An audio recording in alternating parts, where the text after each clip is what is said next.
Allô, allô! Bon mercredi! J'espère que vous allez bien! Aujourd'hui, je m'adresse aux mamans de petits bébés.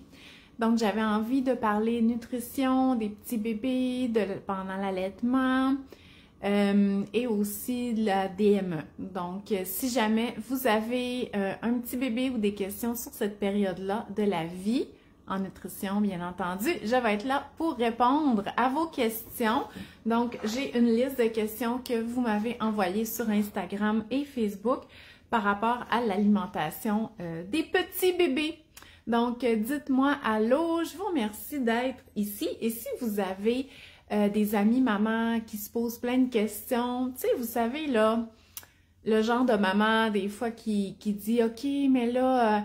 mon bébé, il veut pas boire le lait quand il est à la garderie, qu'est-ce que je fais? » Puis que là, dans le fond, vous demandez l'avis de plein d'autres mamans d'expérience, ben ça, c'est super, OK? Parce que, justement, les mamans d'expérience, souvent, sont passées par là. Le bébé non plus voulait pas rien savoir du lait à la garderie, mais finalement, on a surmonté ça, puis tout était correct. Mais si vous voulez avoir le petit côté nutrition, invitez-les à se joindre à nous ce matin, parce que je vais répondre à ce genre de questions-là.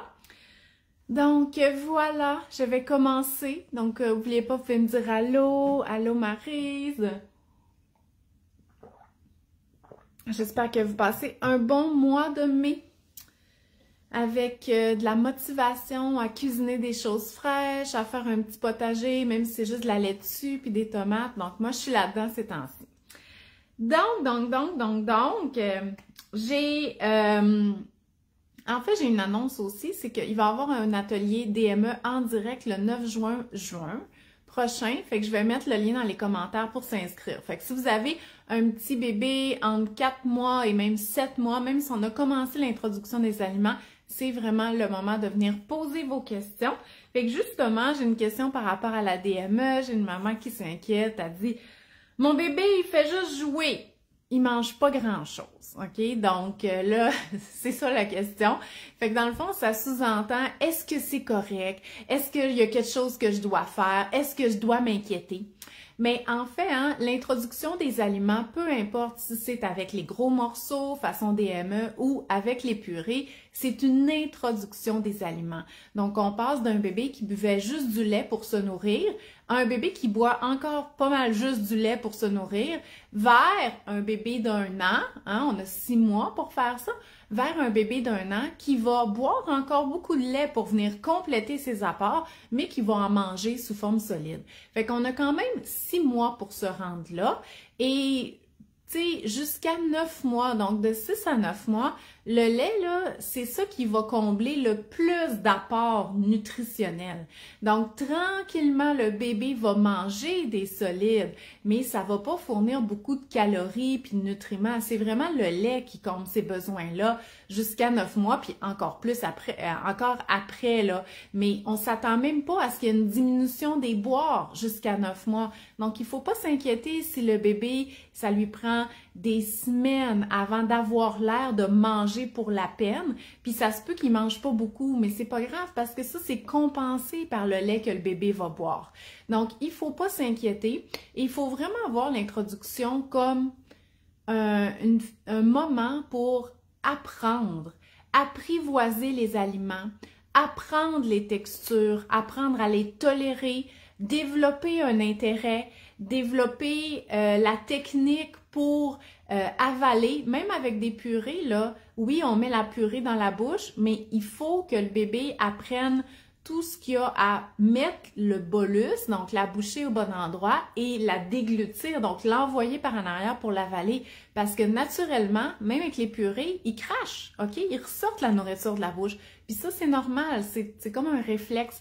Puis avec la DME, ben ils ont l'intérêt de prendre les aliments, les amener à leur bouche, mais après ça, ils grugent après, ils se forment une purée grossière, il faut qu'ils mettent le bolus au bon endroit pour pouvoir l'avaler. Fait que ça demande un apprentissage. Fait que juste jouer avec les aliments, ça fait partie de l'apprentissage.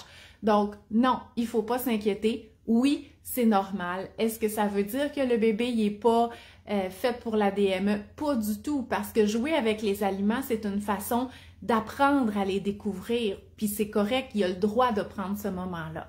Donc, c'est pas parce qu'on est dans l'introduction des solides que le bébé doit manger à tout prix. Donc, j'espère que ça vous a rassuré.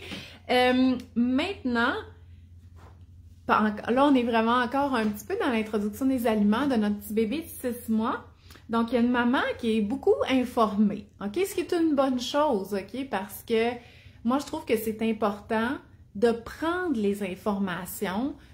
Là, je parle de la nutrition, mais surtout, OK? Sur un nouveau sujet comme la maternité ou n'importe quel sujet qui a rapport avec tout, mais mettons dans la maternité, c'est de s'informer pour être en mesure de faire un choix. Mais là, des fois, le problème, là, c'est que quand on s'informe tellement qu'on ne sait plus quel choix faire, puis qu'on a l'impression que le trop d'informations, des fois, ça peut stresser.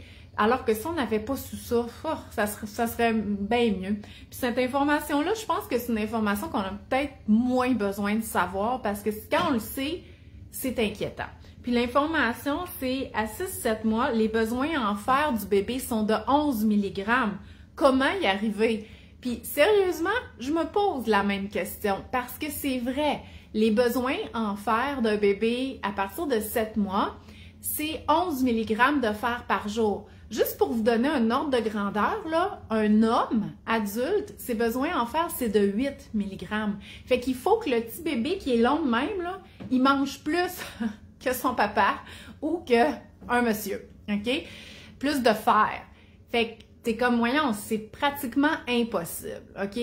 Dans la réalité, les besoins en fer du bébé, c'est vrai qu'ils sont augmentés pendant cette période-là de la vie parce que le bébé a besoin de beaucoup de fer pour assurer sa croissance rapide. Hey, il grandit beaucoup le bébé là, entre sa naissance puis 1 an, puis c'est même pas fini par après. Parce que les enfants aussi ont des besoins en fer élevés et à l'adolescence aussi. En fait, les femmes qui ont des menstruations vont maintenir des besoins en fer élevés plus que le bébé, OK? Soit, je le dis souvent, là, mais la personne qui a le besoin de plus de fer dans la maison, c'est toujours la maman, OK? Ça, c'est certain. Après ça, viennent les enfants, puis le bébé, nanana, puis s'il y a un homme dans la maison, lui, c'est lui qui a besoin de moins de fer. Mais, comment qu'on va faire pour combler ces besoins-là?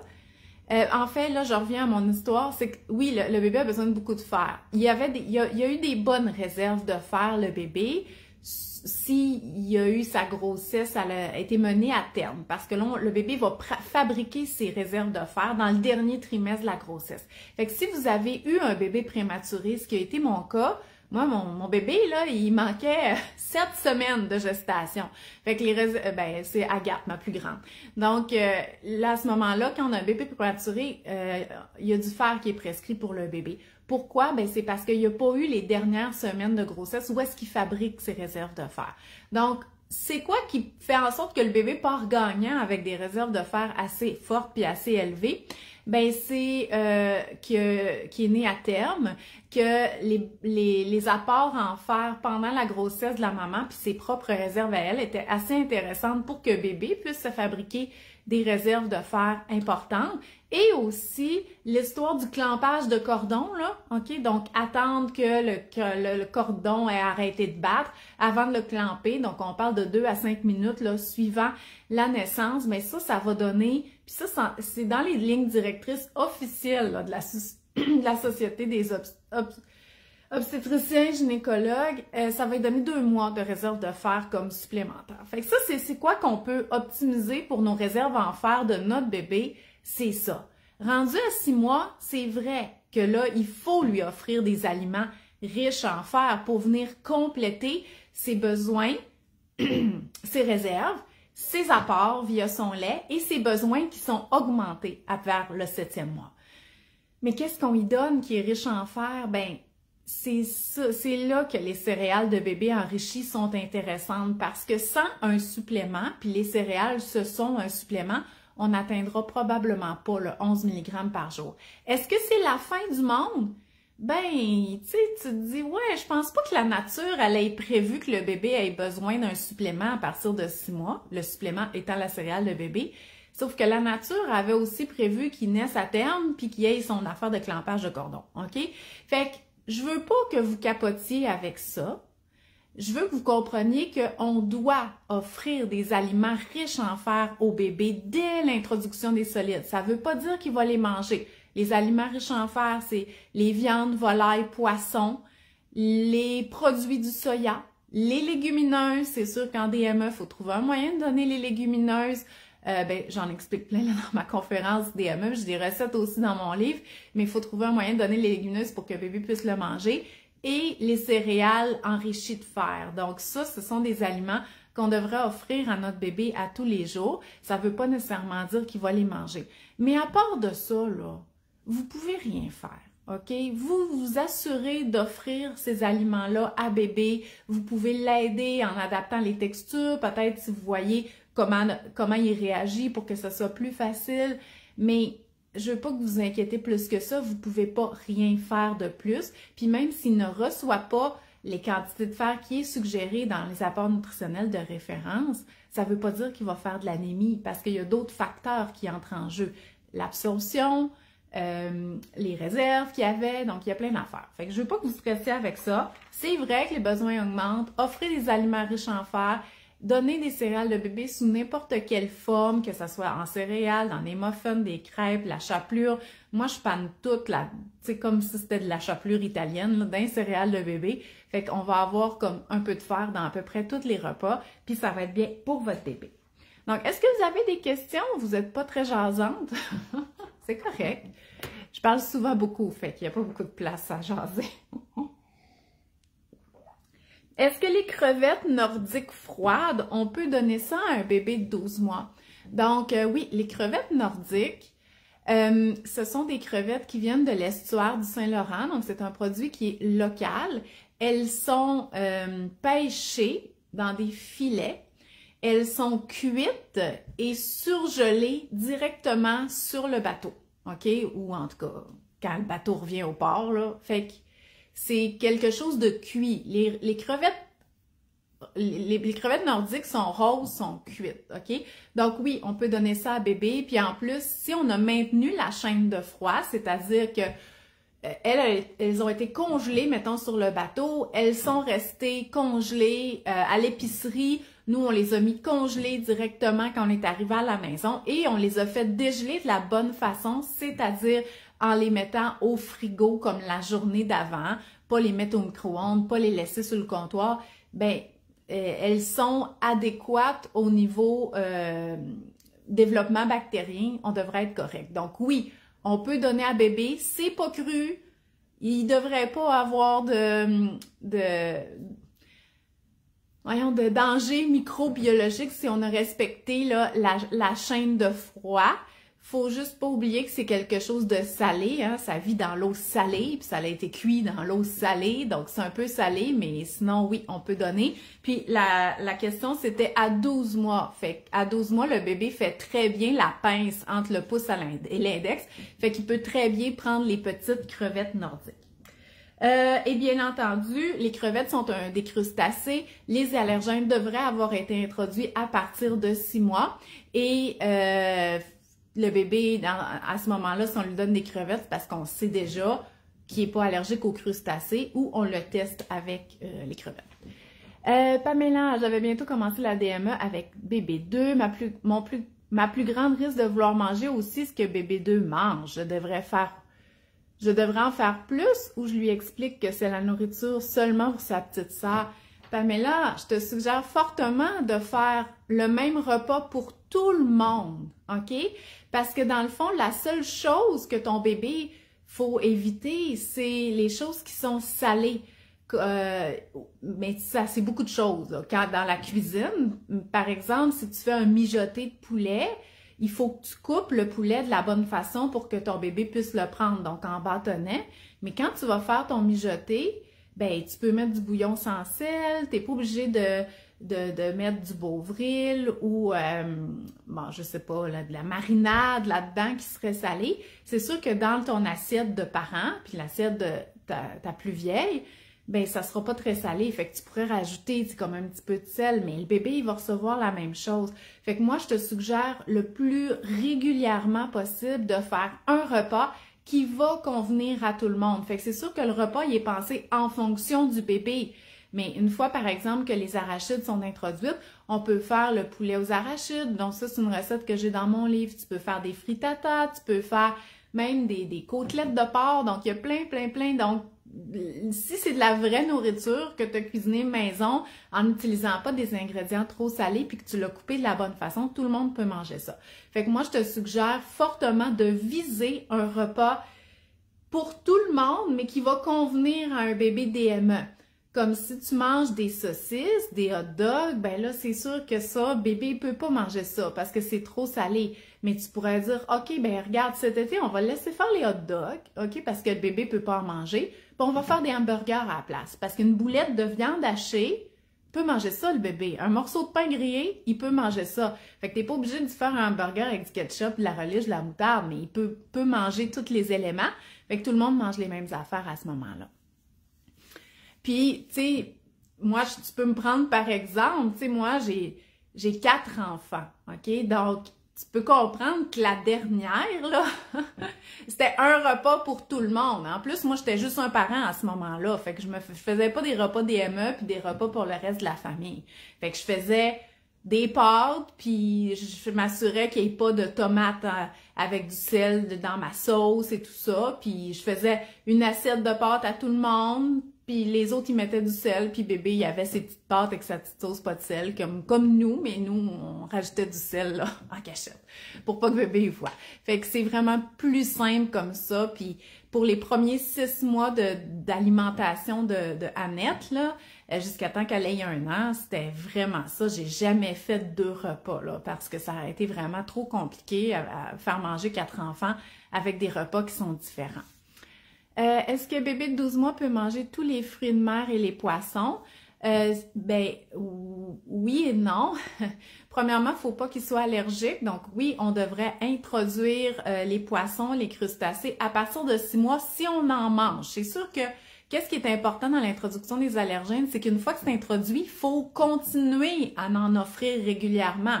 Fait que si vous en mangez jamais là, du crabe, ben peut-être que c'est peut-être pas nécessaire de l'introduire une fois puis de plus jamais en manger. Ça peut augmenter les risques. Mais s'il n'est pas allergique, oui, bébé peut manger à peu près de tout, sauf que ça doit être cuit. Fait qu'il ne mange pas d'huîtres parce que c'est cru. On mange pas, c'est quoi d'autre, du saumon fumé parce que c'est pas cuit, ok, c'est fumé. Donc vous voyez, il faut que ça soit dans un environnement qui limite les toxi-infections alimentaires comme une femme enceinte. Et il faut que ce soit des poissons qui soient pas trop contaminés. Fait que c'est un peu comme la femme enceinte. Donc, on peut donner du thon pâle en conserve, mais on donnera pas du steak de thon. OK? Parce que le steak de thon, c'est un poisson qui est plus gros, donc qui a mangé plus d'autres poissons dans l'océan et qui a plus de risque de contamination. Puis notre bébé il est quand même petit, fait qu'on veut pas qu'il y ait du mercure puis des contaminants comme ça. Mais sinon, là, du saumon, du thon pâle en conserve, des crevettes, crabe au mort, là, c'est sûr que moi, je donnerais pas ça à mon bébé parce que c'est juste du gros gaspillage, là, au prix que ça coûte. Le crabe puis le homard, tu sais, je pourrais y en donner un peu, mais, tu sais, je ferais pas cuire un homard pour lui tout seul, là. Oui, on peut donner ça. Donc, c'est possible d'épicer la nourriture. C'est le sel qui doit être évité. En fait, tout ce qui est assaisonnement, persil, basilic, ail, oignon, gingembre, cumin, poudre de chili, voyez-le comme des légumes, OK? C'est pas des légumes, là, c'est des plantes aromatiques, mais c'est comme des légumes. Donc oui, vous pouvez donner ça, il n'y a aucun mal à donner ça, mais il faut choisir ces assaisonnements-là sans sel, pas des mélanges qui a du sel dedans. Parce que le sel, le bébé, il n'en a pas besoin. C'est pas la fin du monde s'il en mange un peu, là, parce qu'il y en a un peu dans le fromage du sel, il y en a un peu dans le pain, mais c'est parce que si on fait attention à rien, il va manger comme nous. Puis comme nous, c'est trop de sel pour un bébé entre 6 et 12 mois. Puis justement, j'avais une question. Vers quel âge le sel et le sucre, ils peuvent être intégrés comme nous on mange? Ben à partir de 12 mois, on considère que le bébé, il mange comme nous. Fait que sans faire exprès de donner des saucisses à hot dog, du jambon, des charcuteries, des assaisonnements salés, sans faire exprès, ben on peut comme être un petit peu moins strict là, au niveau des aliments, comme utiliser des tomates en conserve régulière au lieu de l'essentiel à partir de 12 mois. Ça fait 2 fois que je donne des galettes de bœuf avec céréales et œufs et je sais pas, c'est la texture, mais les 2 fois il se met à tousser et au final, je pense qu'il réussit. Attends un peu là. Qu'il a réussi à se dégager, son lait ressorti, bébé de 8 mois. Je me demande si la texture qui lui lève le cœur, je suis embêtée. Bon, ok, c'est une bonne question. T'as peu, c'est quoi ton nom, Émilie? En fait, le lever le cœur, là, le gag, le réflexe vomitif, c'est une question de texture, effectivement, ok? Fait que c'est pas parce qu'il trouve ça dégueu, c'est pas parce que la texture a l'écœur, c'est qu'il gère pas bien les aliments dans sa bouche et étant donné que tant qu'il les gère pas bien, ben le corps, il veut comme protéger ses voies respiratoires, fait qu'il fait le gag pour essayer de ressortir ça. Donc, effectivement, il y a une affaire au niveau de la texture.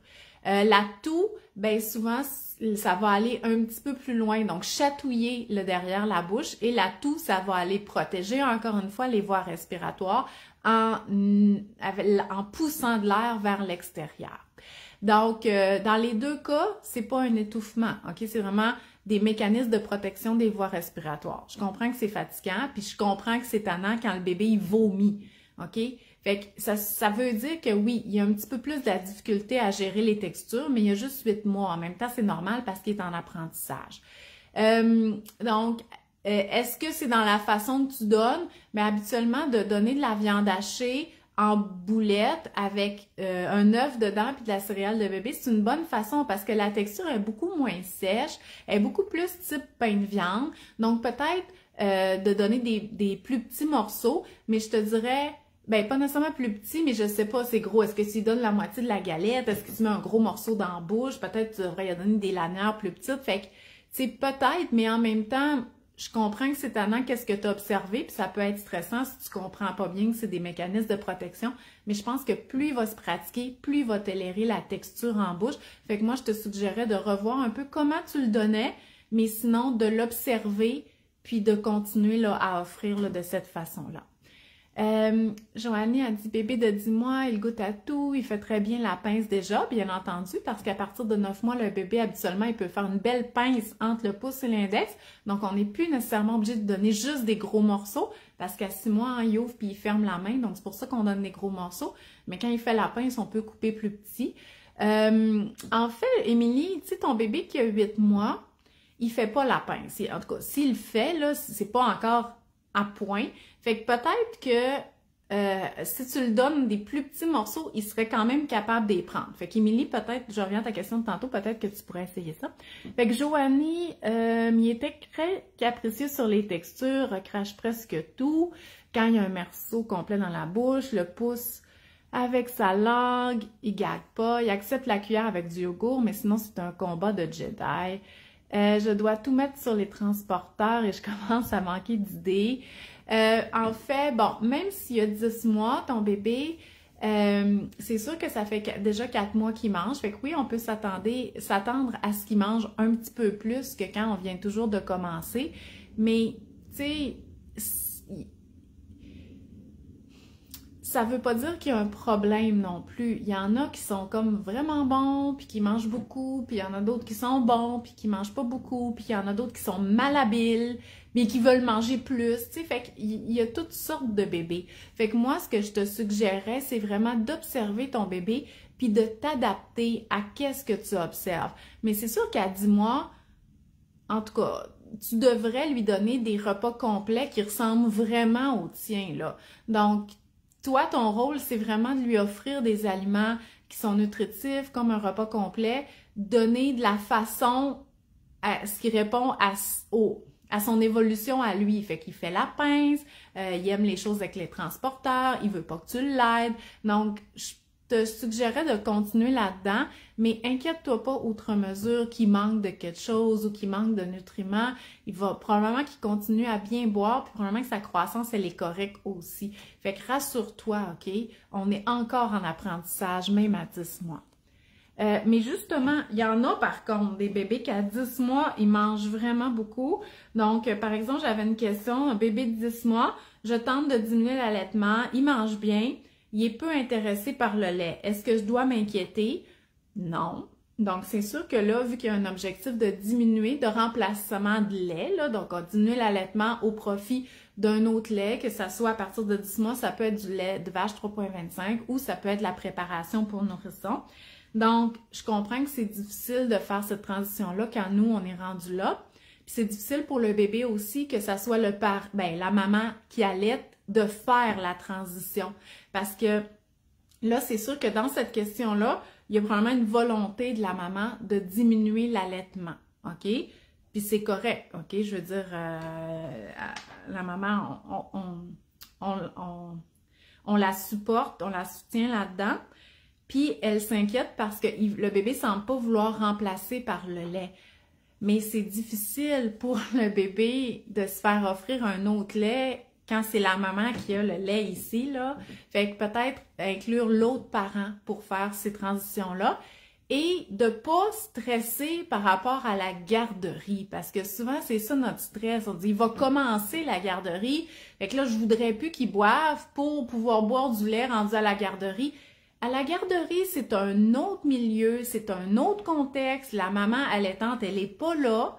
Fait que tranquillement, il va s'habituer à qu'est-ce qu'il se fait offrir à la garderie. Fait qu'il faut pas anticiper qu'est-ce qui va se passer, là. Si votre bébé, vous l'endormez tout le temps au sein à la maison, ça se pourrait bien que à la garderie, il se fasse placer dans le parc puis qu'il s'endort tout seul. Vous le savez pas qu'est-ce qui va se passer.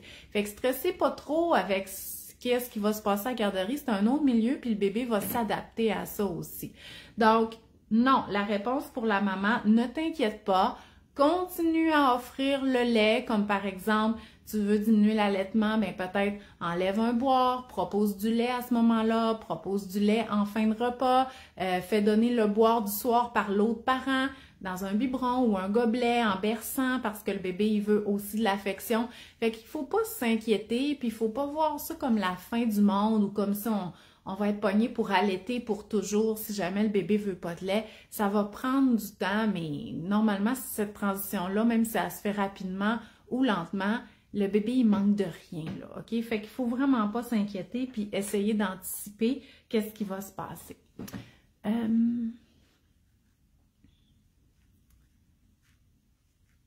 Oups, attendez, j'ai juste pas... Joanie, Claudie. Ma petite a 10 mois, je tente de diminuer l'allaitement depuis une semaine en prévision du retour au travail. Luce n'est pas super intéressée par le lait. Mon Dieu, j'étais en train de répondre pratiquement à ta question, Claudie. L'intérêt n'était pas non plus. J'ai tenté avec mon lait pompé. Elle mange bien, mouille ses couches, je fais plusieurs selles. Pour l'instant, j'ai juste coupé un boire, mais j'aimerais continuer de couper un par semaine. Oui, c'est correct, OK? C'est vraiment correct. Je pense que j'ai répondu comme sans le savoir que je répondais à ta question. Fait que Claudie, tu me diras s'il y a d'autres choses que tu voudrais que je précise. Héloïse a dit les craquelins bretons pour bébé d'11 mois. Est-ce que c'est trop salé? C'est correct. C'est pas les moins salés, c'est pas les plus salés. Il y a d'autres craquelins là, qui peuvent être un petit peu plus nutritifs. En fait, rendu à 11 mois, c'est pas très grave, OK, quel craquelin tu vas offrir. Par contre, ça serait peut-être mieux de privilégier le pain grillé, OK, parce que le craquelin, c'est quand même pas du pain. Fait que oui, c'est plus salé que du pain, c'est plus gras, ce qui est pas grave là, pour un bébé, mais c'est peut-être moins nutritif qu'une tranche de pain de blé entier. Même si c'est les Bretons, il y a du blé entier à l'intérieur, mais un pain qui est multigrain, intégral, l'avoine, quinoa et trucs mûches, mais peut-être que ça va être plus nutritif à bébé. Fait que les craquelins, là, c'est correct, mais je veux juste pas que vous pensiez que ça fait vraiment partie d'un repas. Même mes adultes, là, à qui je parle, puis qui mangent le midi du craquelin de l'hummus, puis une petite salade, je dis, tu sais, une tranche de pain, ça ferait la job aussi parce que c'est souvent quand même assez nutritif. Fait que c'est pas mauvais, mais tu sais, juste de temps en temps, je dirais les craquelins. Bon, Émilie a dit, j'y ai goûté et c'est pas sec. J'imagine que c'est la galette de steak haché, c'est sûr que ça doit pas être sec. Je pense que c'est ça que tu parles. Bon, mon bébé a 5 mois, il mange des céréales au souper car elle boit énormément. Elle va commencer la DME à 6 mois. Combien de repas par jour devrait prendre le bébé à 6 mois? Je passe de 1 à 3 dès 6 mois. En fait, Laurence, il n'y a pas de règle. Combien de repas ton bébé doit prendre à 6 mois ou dès qu'on commence les solides. Là, dans le fond, toi, tu as déjà débuté des céréales une fois par jour. Bon, parce que tu disais que le bébé il buvait beaucoup, puis probablement que ça l'a aidé si tu as continué. Mais dans le fond, vu que ton bébé il est encore petit, hein, il a juste 6 mois, il y a juste 5 mois, c'est vrai qu'avant 6 mois, quand les bébés mangent de la purée, ils sont pas obligés de se faire offrir 3 repas par jour. Là, ils sont pas rendus là encore, OK?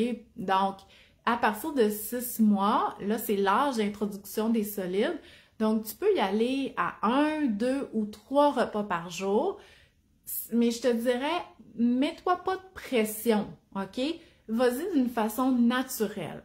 Par exemple, tu te lèves le matin, tu donnes à boire à ton bébé, après ça, tu fais ton café. Moi, ça n'aurait pas été ces étapes-là. Là. J'aurais commencé par mon café, ça c'est certain, parce que sinon, je suis pas capable de rien faire puis d'aligner, peu importe. Puis là, tu déjeunes. Mais là, si ton bébé il est réveillé, tu l'assois dans sa chaise haute, puis tu lui donnes quelque chose à manger. Puis tu sais, la première semaine, DME, ça pourrait être juste un quartier d'orange le matin. C'est pas un repas, mais c'est une première exposition aux aliments. Puis là, toi, tu t'assois avec ton bébé, il faut tout le temps être là, tu prends ton café, ton déjeuner, puis tu regardes ton bébé qui joue avec son orange. Puis là, le midi, ben, hey, il se lève de sa sieste, ton bébé, puis il est tout de bonne humeur. Ben, tu lui donnes son boire, puis tu l'assois dans sa chaise haute, puis bon, ben, tu lui donnes une petite omelette parce que c'est ça que toi, tu manges le midi. Mais le lendemain midi, par exemple, ah non, tu reviens du cardio-poussette, puis là, il dort dans la poussette, puis là, toi, tu meurs de faim. Ben toi, tu vas manger, puis ton bébé, il va faire sa sieste. Il n'a pas besoin de dîner. Fait que c'est pas parce que tu commences que tu peux pas revenir en arrière ou qu'on doit suivre un horaire hyper strict. Garde ça fluide. Essaie de faire manger ton bébé quand il est de bonne humeur, qu'il est pas fatigué, puis que toi, tu manges en même temps. OK? Parce que là, c'est sûr que si toi, tu manges, puis là, tu le fais manger 1 heure après, puis après ça, tu dînes, puis là, tu fais... Non, là, regarde, tu vas passer ta journée à faire à manger. Fait que ton bébé, il est réveillé, tu l'assois, il mange, ton bébé, il dort, tu le laisses dormir, puis toi, tu manges. C'est pas plus compliqué que ça. Mais je vais te dire, moi, avec la pratique, plus j'avais d'enfants, plus j'avais une routine qui était vraiment bien établie. Fait que ma 4e, là, je pense que c'est rare les fois qu'elle a sauté des repas. OK? Puis c'était pas grave, là, elle aurait pu. Mais, je veux dire, on était toutes là, les 3 autres enfants, puis moi. On était assis à la table, elle était réveillée. Fait qu'elle a pas probablement mangé presque tous ces 3 repas à partir de 6 mois. Mais mon premier, c'était pas ça pantoute, parce que là, il n'y en avait pas d'horaire, c'était n'importe quoi. Tu sais, quand c'est ton premier enfant, des fois, on dîne même pas la fin de semaine. C'est ton premier enfant qui dit « Wow, t'as peu, là, 11h30, là, j'ai faim, moi, là. » Fait que ça dépend vraiment beaucoup du contexte, mais stressez-vous vraiment pas trop avec ça, là. Émilie, Laurence, attends, je vais être sûre, là. OK, Claudie, super, Victoria. Bébé de presque 1 an. Après chaque repas, j'offre souvent de l'eau. Dois-je mieux offrir du lait de vache? J'essaie de faire la transition vers le lait de vache. Ben oui, Victoria, c'est bien d'offrir de l'eau au repas, même avant 1 an, là. Donc, on peut intégrer l'eau dans un verre, soit un verre avec des petites anses, ou un verre à bec, ou un verre à paille dès l'introduction des solides. Ça apprend au bébé à boire dans autre chose qu'un sein ou qu'un biberon, puis avec de l'eau. Mais effectivement, tu pourrais continuer à offrir de l'eau, mais en fin de repas, tu pourrais mettre dans ce gobelet-là du lait de vache, parce que là, effectivement, vu que ton bébé a 1 an, tu n'as pas besoin d'aller vers la préparation pour nourrisson entre le lait maternel puis le lait de vache, vu qu'à 1 an, ben le lait de vache, c'est adéquat parce qu'il va venir juste compléter les apports en solide. Donc oui, tu pourrais offrir en fin de repas du lait de vache 3,25. Tu l'offres, OK? Ça ne veut pas dire que ton bébé va en boire beaucoup, mais il va au moins se familiariser avec la chose.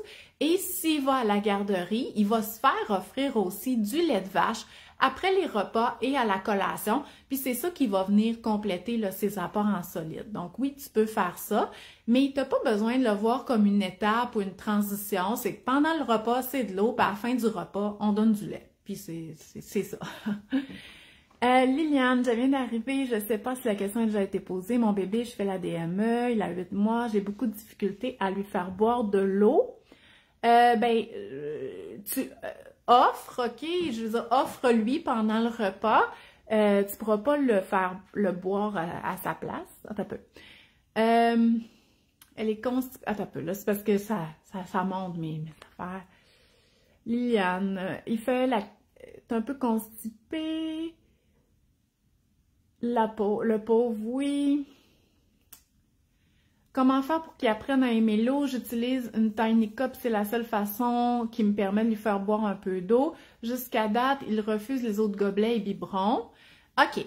Bon, premièrement, oui, c'est vrai, c'est important d'offrir de l'eau, de tester différents gobelets, même s'il a l'air à pas les aimer, tu peux quand même continuer à les offrir. À un moment donné, ils vont s'habituer. La constipation, oui, ça peut aider de donner plus d'hydratation, OK?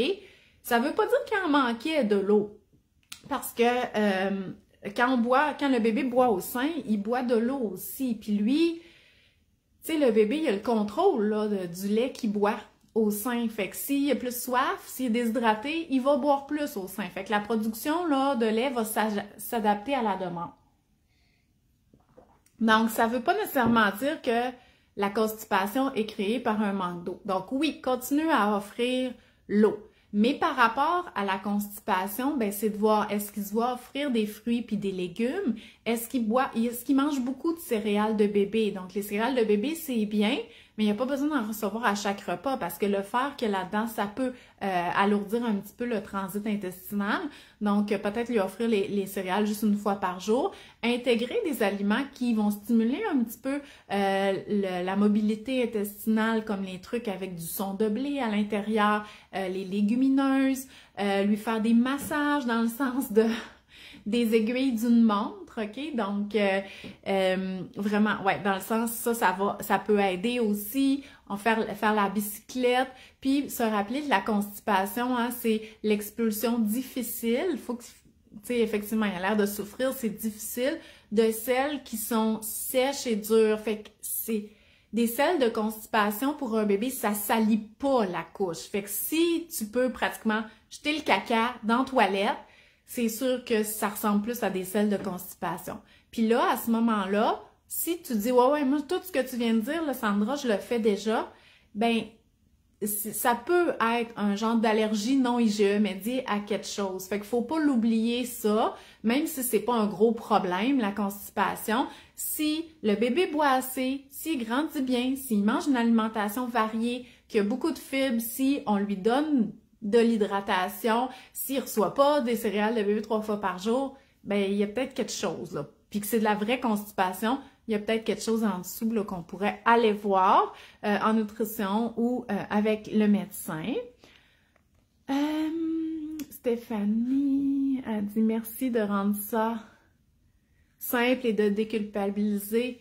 Oui, vraiment, c'est ma force, OK? Puis sérieusement, comme je vous dis, moi, j'aime vraiment quand les parents ils s'informent.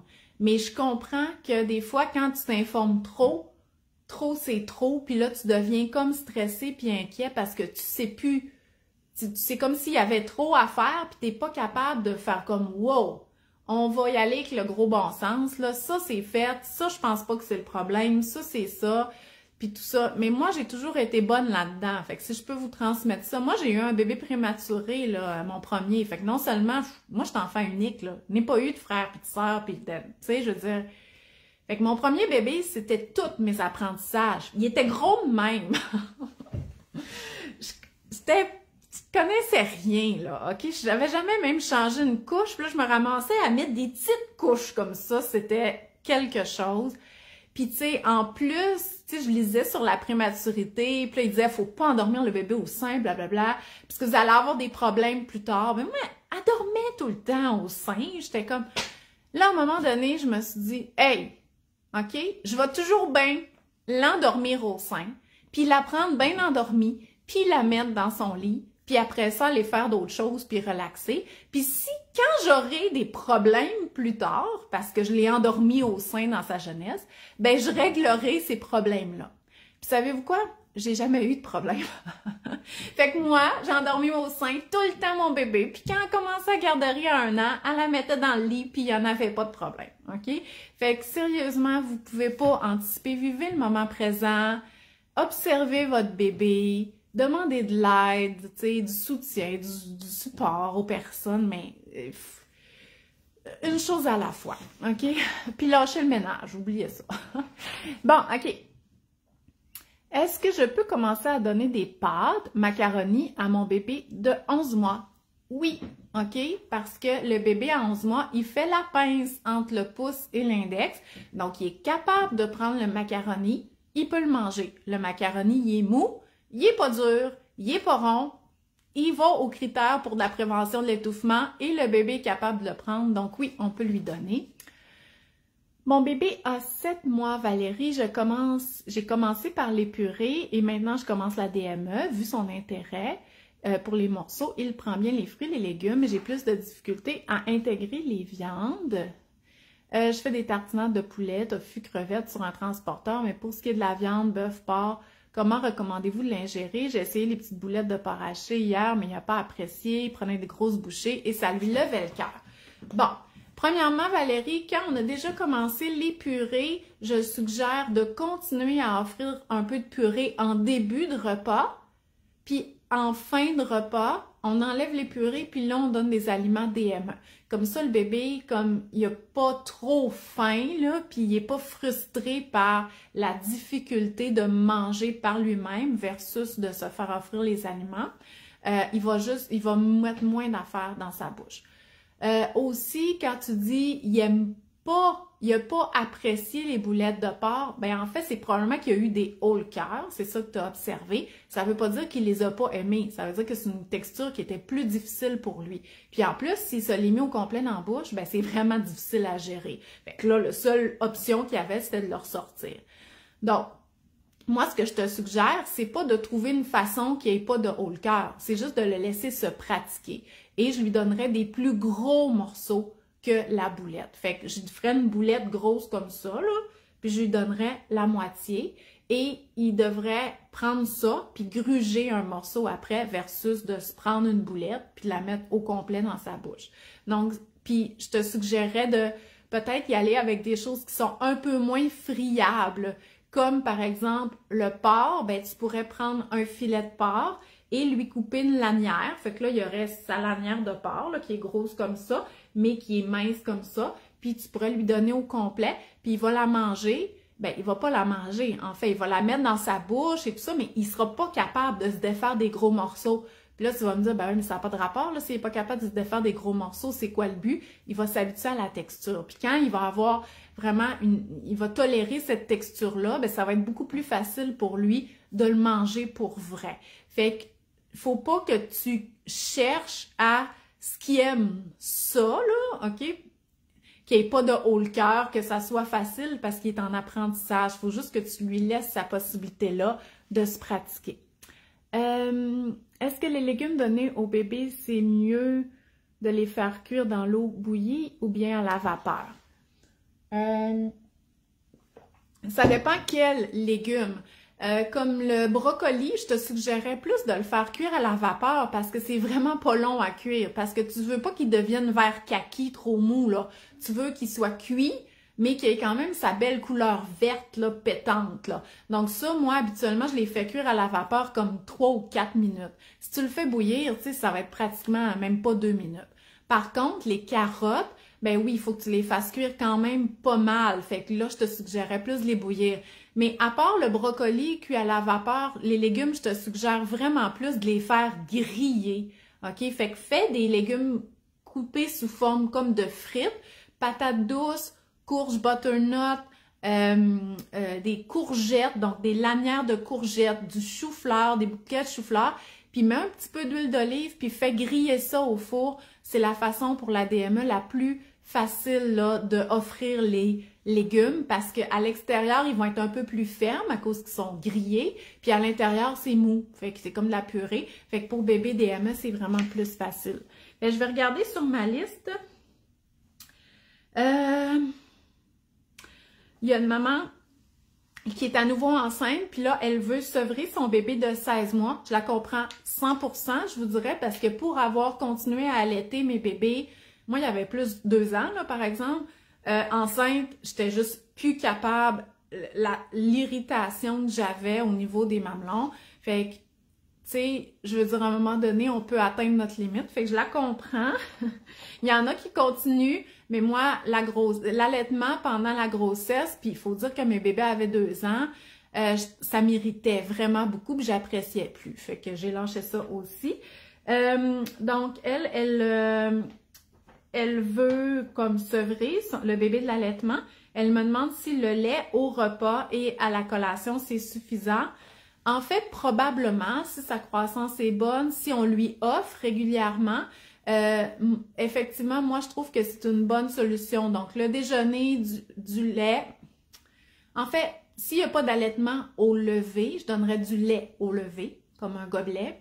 Puis, il peut le continuer avec le déjeuner. Probablement qu'à la garderie, il va recevoir du lait au repas et aux collations. En revenant de la garderie, souvent, il y a un boire là, fait que peut-être qu'il pourrait avoir du lait. Puis au dodo, même si c'est pas une collation, je ferais peut-être bercer avec un petit gobelet de lait, là. Puis le bébé, il va bien boire qu'est-ce qu'il veut, là. OK? Mais oui, c'est probablement suffisant. J'ai toujours donné le tofu cru sans cuisson, mais on m'a dit sur un groupe de DME qu'il y avait un risque de listériose. Avec le tofu, je pense pas. Je pense vraiment pas qu'il y ait un risque de listériose avec le tofu. C'est pas salé. Il faudrait que je vérifie, là, Pamela, mais moi, je m'inquiéterais pas outre mesure. Parce que le tofu soyeux, on peut le donner cru, ça, il n'y a pas de problème. Puis les bâtonnets de tofu, je pense pas que ce soit le milieu le plus propice pour la listériose. Mais tu sais, peut-être que tu pourrais les faire cuire en frites. De toute façon, c'est quand même meilleur, là, même braisé dans le bouillon, tout ça, tu sais, au goût. Je sais que bébé, il aime le tofu cru, il n'y a pas de problème. Mais moi, je m'inquiéterais pas trop de ça.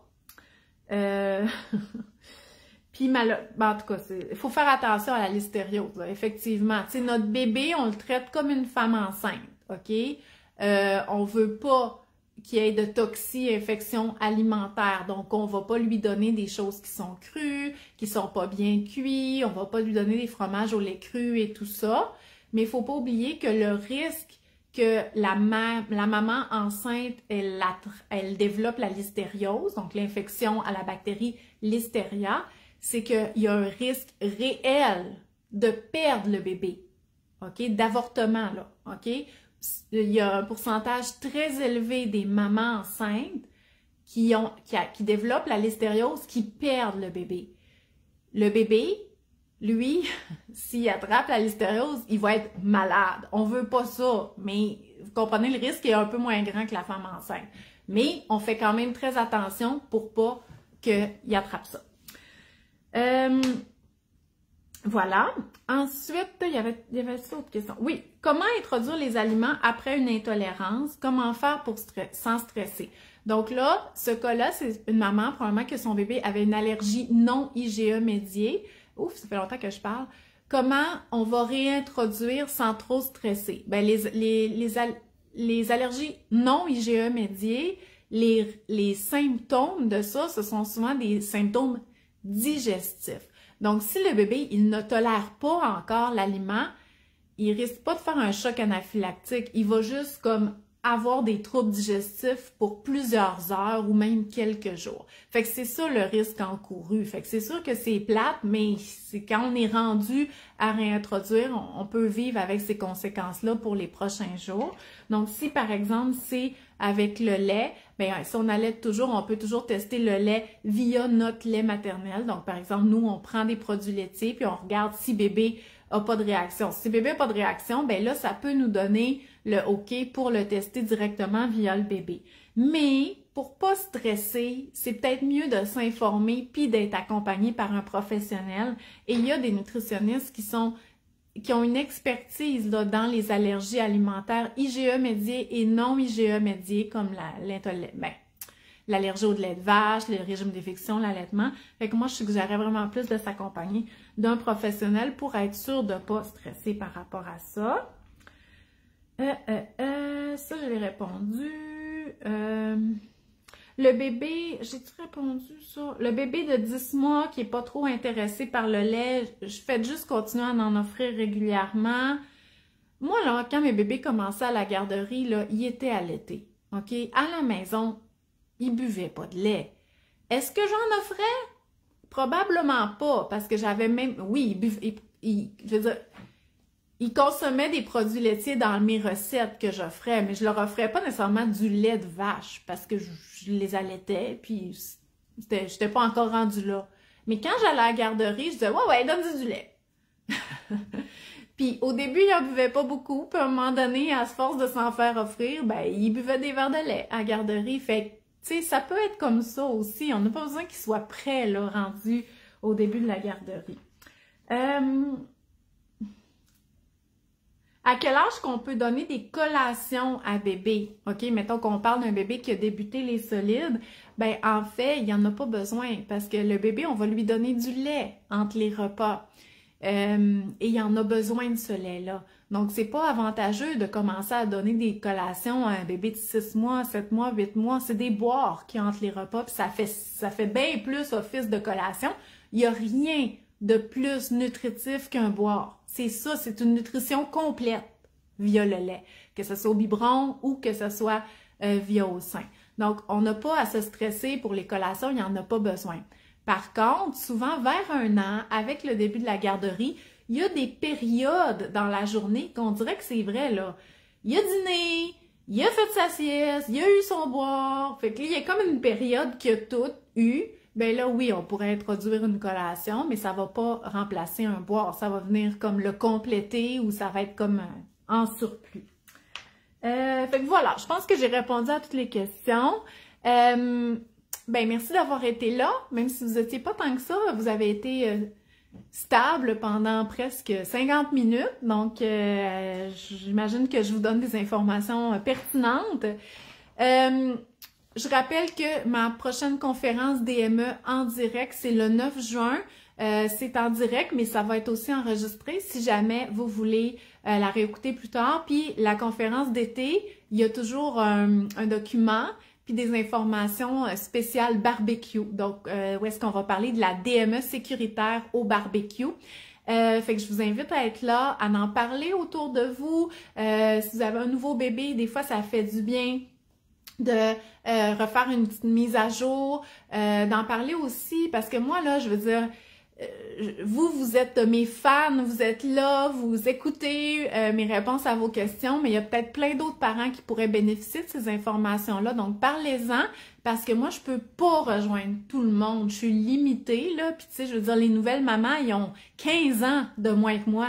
Fait qu'on on va pas nécessairement sur les mêmes réseaux sociaux, puis on n'a plus nécessairement les mêmes entourages. Fait que partagez ça, s'il vous plaît, autour de vous. Ça va être vraiment bien pour eux, mais aussi pour moi, pour pouvoir continuer à vous parler de ma passion et de mon expertise. Donc, merci beaucoup. Isabelle a dit « J'ai tout manqué ». C'est pas grave, Isabelle. Dès que je ferme, tu vas pouvoir recommencer. Puis tu l'écouteras là au cours de la journée. Il n'y a pas de problème. Donc, merci beaucoup. Puis on se revoit la semaine prochaine. Bye bye.